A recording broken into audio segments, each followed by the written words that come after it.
우리가 뭐예요? 사고 난 날이 똑같은 날이 두 번째 생일이 똑같은 날이에요. 제가 사고 난 그때 당시가 11살 초등학교 4학년 때였거든요. 너무 이게 심하게 다쳤다 보니까 학교를 그만둘 수밖에 없었어요. 좀 나도 공부를 다시 시작해봐야겠다. 나보다는 더 심한 사람이 없구나 라는 생각을 가지고 살았는데 이제 미국에 가니까 다양한 원인으로 화상을 입고 열심히 살아가는 분들이 많더라고요. 네. 나도 한국에서 나와 같은 아픔을 지닌 사람들에게 어떤 힘이 되는 사람이 되고 싶다라는 생각을 하게 되었어요. 논문 얘기부터 할까요? 네. 그러면? 네, 런나는 이화여대 사회복지학과 박사과정을 이번에 졸업을 했고요. 무려 우수 학위 논문상을 받고 네, 자랑스러운 네, 우리 졸업생이 되었습니다. 논문 못 썼어요. 다시 기억을 되짚어보면 우리 사회에는 여러 가지 취약계층 아이들이 있어요. 저도 어렸을 때 화상을 입었기 때문에 보다 아동 청소년에 관심을 가지게 되었고요. 그래서 제가 최근에 알게 된 집단이 바로 수용자 자녀예요. 그래서 부모님이 교도소에 수감된 수용자 자녀들을 대상으로 이제 질적 연구를 했고요. 그래서 이 아이들이 학교에서 그리고 또 가정에서 또 더 크게는 사회에서 어떤 사회적 관계를 맺어가면서 성장해 가고 있는지에 대해서 연구를 했습니다. 네. 제목이 수용자 자녀의 부모 수감 이후 사회적 관계 경험입니다. 네. 네, 제목 정하는데도 굉장히 네, 아주 여러 수정과 수정을 거쳐서 이렇게 두꺼운 논문을 만들었어요. 네, 너무 두껍죠. 네, 논문을 다 쓰고 이렇게 깨알같이 편지를 써가지고 네, 저에게 논문을 주었습니다. 너무나 감동이었어요. 네, 말로는 네. 못하니까 네. 글로 전했습니다. 네. 말로 오늘 좀 해봐요. 아. 네. 제가 려나 논문 처음부터 끝까지 아주 여러 차례 봤었는데 마지막에 이제 려나가 추가했었던 부분에 되게 좋았던 부분이 있었어요. 이제 이게 질적 연구라고 하는 것은 설문지로 그렇게 숫자로 만들어지는 통계로 분석하는 그런 논문이 아니라 사람의 이야기를 듣고 그걸 분석하는데 그러니까 연구자가 어떤 사람인가?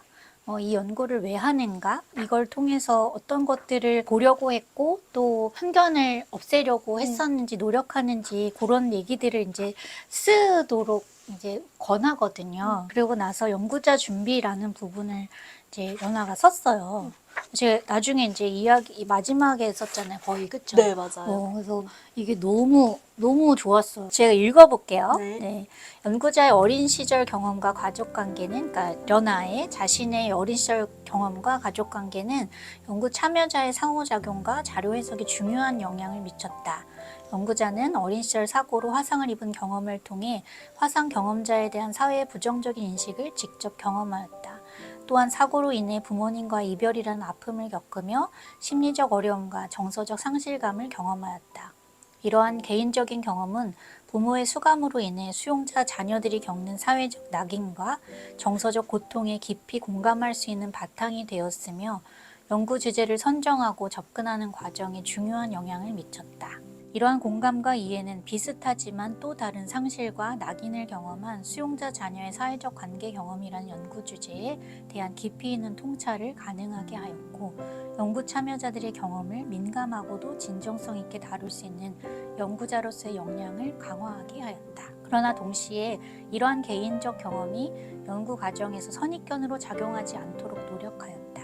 즉 연구자는 수용자 자녀의 부모 수감 이후 사회적 관계 경험을 연구함에 있어 연구자의 위치성과 경험이 연구에 미칠 수 있는 영향을 깊이 인식하고 이를 분석 과정에서 신중히 조율하고자 하였다. 아, 멋있어요. 에이, 너무 멋있어. 썼나? 너무 멋있어. 누가 썼나요? 그래서 제가 려나가 되게 고집 있게 이제 수용자 자녀에 대한 우리 이제 아동복지 실천의 세움을 통해서 제가 이제 우리 려나랑 또 한기명 선생님이랑 연구를 이제 여러 차례 하면서 그걸로 끝날 수도 있었는데 려나가 굉장히 고집스럽게 꼭 수용자 자녀에 대한 학위 논문을 쓰고 싶다. 그래서 되게 어렵게 이 과정도 참 맞아요. 쉽지 않았잖아요. 아이들 만나는 거 허락받는 거부터 모집하고 만나는 과정이 진짜 쉽지 않았는데 제가 이걸 읽으면서 연하의 고집스러운 면이 이것 때문이었구나 더 이해하게 되었어요. 또 다른 비단 화상 경험자가 아니지만 우리 수용자 자녀들의 삶을 삶에서 어린 시절에 내가 겪었던 그 비슷한 어떤 고통과 아픔들을 이들이 겪고 있다는 것에 동질감을 느꼈고 그들의 세계에 대해서 더 이해하고 싶고 또 세상에 이야기해주고 싶은 그런 마음이었구나 생각했어요. 네, 맞아요. 화상도 많은 사람들이 잘 모른다고 생각을 했거든요. 화상 경험자가 겪는 아픔들, 어떤 사회적인 낙인, 뭐 부정적인 인식, 이런 것들도 많이 알려진 바가 없어서 제가 이렇게 여러 가지 활동을 하면서 알려나가고 있는 상황인데, 저와 또 비슷하지만 또 다르게 수용자 자녀라는 집단이 겪고 있는 아픔이 보이더라고요. 그래서 꼭 이 아이들을 만나서 좀 더 이야기를 해보고 싶었어요. 그래서 런난 뭘 알게 됐어요? 이걸 통해서? 저는 이 아이들을 10명을 만났거든요. 그쵸. 10명을 만나서 이 아이들의 삶을 들었어요. 10명의 삶에 대해서 듣다 보니까 어떤 걸 깨닫게 되었냐면 이 아이들의 의지로 일어나지 않은 상황인 거잖아요. 그런데 그 이후에 이 아이들이 좌절하지 않고 계속 살아갈 수 있게 했던 힘은 사회적 지지라고 보거든요. 그 주변에 지지 체계가 굉장히 많았어요. 남아있는 양육자도 있었고 또 학교에 있는 친구와 교사가 있었고 또 세움이라는 너무 좋은 단체가 있었고 이 모든 것들이 다 합쳐졌을 때 정말 좋은 시너지 효과를 냈고 이 아이들이 포기하지 않고 자기 삶을 계속 걸어 나가고 있구나라는 걸 저는 깨달아서 저도 그랬잖아요. 저도 혼자였으면은 11살에서 멈춰 있었을 것 같았거든요. 근데 주변에 정말 많은 분들이 도움을 주셨고 또 함께 해주셨고 지금도 함께 하고 있고 그래서 이러한 사회적 지지가 정말 작아 보이는 것 같지만 엄청난 큰 힘을 갖고 있구나. 그래서 우리가 그 역할을 해야겠구나 라는 생각을 하게 됐습니다. 멘티로 살아왔던 수많은 시간 속에서 진짜 멘토가 되고자 애쓰고 있는 연아가 너무 기특하고 그래서 이렇게 수용자 자녀를 대상으로 한 첫 번째 학위 논문 국내 최초 수용자 자녀를 대상으로 한 박사학위 논문을 썼고요. 또 저와 같이 논문도 많이 쓰고 우리 러나가 정말 너무 우리 학교에 훌륭한 학생들 많지만 정말 자랑스러운 학생이고 교수보다 논문 많이 쓴다. 그럼 어느 정도인지 아시겠죠? 이 학위 논문을 내기 전에 이미 저와도 그렇고 지도 교수님하고도 정말 많은 논문들 쓰고 사회에 참 구석구석 많은 사람들의 필요와 어려움들을 이야기하고 어떤 도움이 필요하다고 이야기하고 그 방법들을 찾아가는 연구들을 계속 해오고 있어요. 자랑스럽습니다, 련아 씨. 감사합니다. 연아가 논문 쓰기 시작하면서 또 한동대학교에서 가르치는 일도 시작했어요. 우리 강사로 벌써 2년 넘었어요. 네, 그렇죠. 맞아요. 얼마나 잘하는지 계속 불러주셔서 너무 감사하게 총 몇 과목 가르친 거예요? 노인복지, 아동복지, 인권, 이민다문화 가족 그리고 이번에 새로 맡은 프개평까지 프로그램 개발과 평가. 평가까지. 네. 그래서 2년 동안 이런 과목들을 공부하고 가르치면서 제가 옆에서 보면서 너무 좋은 선생님이다. 학생들과 이렇게 커뮤니케이션하고 가르치고 이렇게 고민되는 것들 저한테 이렇게 물어보고 얘기할 때마다 정말 선생님이네. 내가 갖지 못한 이 선생님다움을 가지고 있구나 그런 생각을 했어요. 가르치는 일 어때요? 저는 우선 학교가 좋았어요. 학교를 다니고 싶었고 그래서 이대를 오게 된 것도 있고 어린 학창 시절에 학교를 다니지 못했던 게 좀 컸나 봐요, 마음에. 그래서 그냥 학교를 졸업했음에도 또 학교를 간다는 것 자체가 너무 행복한 것 같고 또 실제로 강의실에서 대학생들을 만날 때 저도 뭔가 더 에너지를 받고 더 젊어지는 것 같기도 하고 사실 나이 차이가 많이 안 나잖아요, 학생들과는. 그쵸. 네. 그래서 조금 더 친근하게 다가가기도 하고 네, 같이 놀고 있어요. 네. 재밌어요. 제가 제일 재밌어요. 되게 재밌게 가르치고 토론하는 거 즐거워하고 그렇게 학생들의 이야기를 끌어내고 생각하게 하는 좋은 선생님인 것 같아요. 계속 가르치고 싶은 마음이 있잖아요. 그렇죠? 어떤 선생님이 되고 싶다. 너무 뻔한 얘기인 것 같긴 하지만 정답을 알려주는 선생님보다는 같이 고민하고 문제를 같이 해결해가는 그런 선생님이고 싶어요.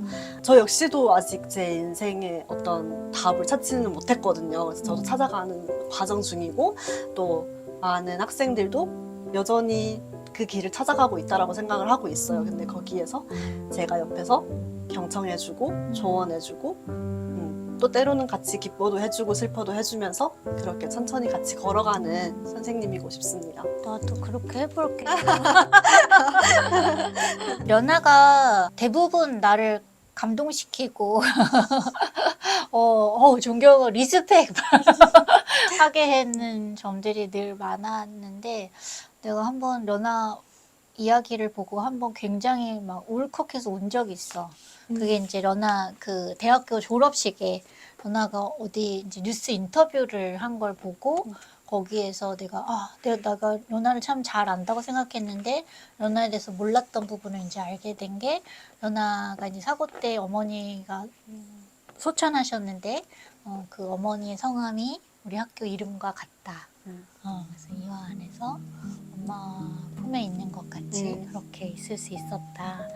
그 얘기가 너무 제가 그랬어요, 연아 씨. 그러게요. 너무 신기했어요. 네. 리화거든요. 그래서 꽃 화자를 지었고 네. 그래서 더 좋았던 것 같아요. 그래요. 엄마가 연아 이 안에서 이렇게 안전하고 훌륭하게 잘 품어주시고 키워주셔서 연아가 잘 졸업한다는 생각이 저 졸업식에 앉아서 그런 생각이 들더라고요. 그래서 네. 결국 연아를 울리고 말았습니다. 네. 그 우리 졸업식 그 교가 축가랜다. 교가에 네. 이화 우리 이화 나 노래 왜 이렇게 못하니? 그게 있어가지고 어머 이렇게 해서 너무 감사하다 막 그랬습니다. 연아.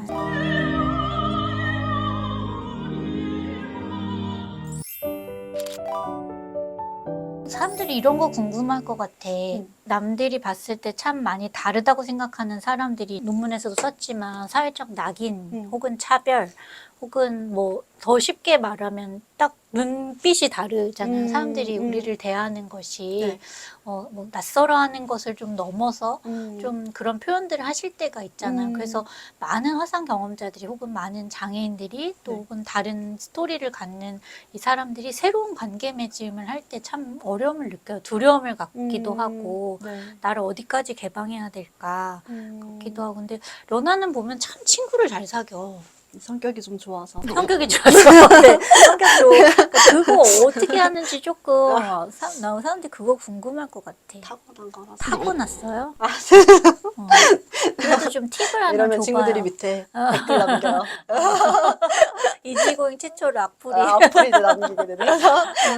저도 그랬고 많은 분들도 그렇게 생각하실 것 같긴 한데 내 주변에 좋은 친구가 생겼으면 좋겠다. 내 주변에 내 이야기에 진심으로 귀 기울여주고 내가 힘들 때 내 옆에서 위로가 되어준 사람이 있으면 좋겠다라고 많이들 생각을 할 거란 말이죠. 저도 그랬고요. 근데 내가 가만히 있고 내가 아무것도 안 하면은 그런 사람들이 자연스럽게 생기지는 않는다라고 생각을 해요. 그래서 그럼 나는 뭘 할 수 있냐라고 했을 때는 내가 먼저 그런 사람이 되어주는 거죠. 누군가에게. 친구가 힘들 때 옆에서 같이 기댈 수 있는 어깨를 빌려주고 또 언제든지 연락하면 제가 나가기도 하고 그랬던 것 같아요. 저는 또 사람을 좋아했으니까. 근데 그렇게 하다 보니 어느 순간 제 옆에 그런 친구들이 있더라고요. 그래서 내가 먼저 좀 움직이고 내가 먼저 다가가면 좋지 않을까 생각을 해봅니다. 또 용기가 필요하겠죠. 근데 그것도 용기가 좀 필요한 일이에요. 네. 해보지 않으면 절대로 일어나지 않을 일이기 때문에 작은 용기를 내셔서 좋은 관계 맺음을 시작하실 수 있으면 좋겠어요. 연아 말이 되게 멋있네요. 진짜 내가 먼저 그런 사람이 되어 주어야 그런 친구를 사귈 수 있다. 연아 앞으로 어떻게 살고 싶은지 앞으로의 계획이 뭔지 우리 기도 제목이어도 좋고 얘기해 주세요. 다시 시작할 수 있었을까 했던 공부를 시작을 하게 됐고 하다 보니 10년이 흘렀더라고요. 그래서 제가 이제 이 학교라는 울타리 안에서 정말 행복하게 학생으로서 보냈던 것도 10년이라는 시간이 흘렀고 그 기간 동안 저 역시도 많이 성장했고 또 많이 배웠고 이번에 이제 박사를 졸업을 하게 되면서 사회인이 되어 가는 것 같아요. 그래서 두려운 마음도 있고 또 한편으로는 설레기도 하고 또 앞으로 어떤 일이 펼쳐질까 이렇긴 한데 그냥 지금까지 해왔던 것처럼 저는 오늘 하루하루 내게 주어진 일들을 최선을 다해서 해가면서 살아갈 것 같아요. 그래서 너무 감사하게 지금은 이제 한동대학교와 아신대학교에서 강의를 하고 있어요.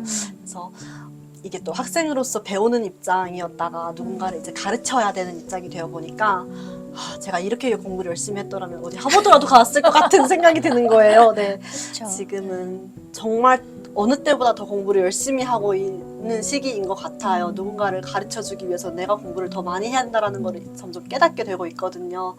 그래서 저는 앞으로도 계속해서 배우고 또 공부해가면서 저 스스로도 성장할 거고 현장에서는 많은 학생들 가르치면서 그렇게 선생님이고 싶다는 꿈을 가지고 걸어가지 않을까 생각을 합니다. 그리고 또 하나는 리드어스 얘기를 했는데 화상 경험자는 당연한 거고 또 그 외에 다양한 장애인 아동 청소년 또 그 가족들 또 여러 가지 소수 집단들을 위해서 제가 할 수 있는 연구 제가 할 수 있는 어떤 여러 가지 활동들을 열심히 해나가려고 합니다. 네. 많은 이들의 멘토가 되어줄 것을 기대하고 뭐 려나는 걱정이 없어요. 사실 걱정이 많은데. 내가 려나를 생각할 때 걱정이 없어. 어디다 내놔도 부끄럽지가 않고 얘는 너무 잘할 거라서 정말 강력 추천할 수 있는 인간이고 지난 세월 내가 려나를 만나기 전 시간부터 그렇게 우리가 비슷한 사고를 만나고 이 비슷한 경험들을 해오면서 또 려나를 만났던 그 해부터 지금까지 참 하나님께서 려나를 붙드시고 그 려나를 이렇게 만들어 가시고 세워 가시고 또 풍성히 또 누군가를 키우는 사람으로 만들어 주신 것들을 참 증인이 되었구나 뭐 이런 생각이 들면서 앞으로도 저는 려나의 인생에 은혜의 여정인 증인이 되어야겠다. 그런 생각을 좀 했습니다. 려나, 마지막 인사하시죠. 네, 이렇게 이지선의 이지고잉에 초대해 주셔서 너무 감사하고요.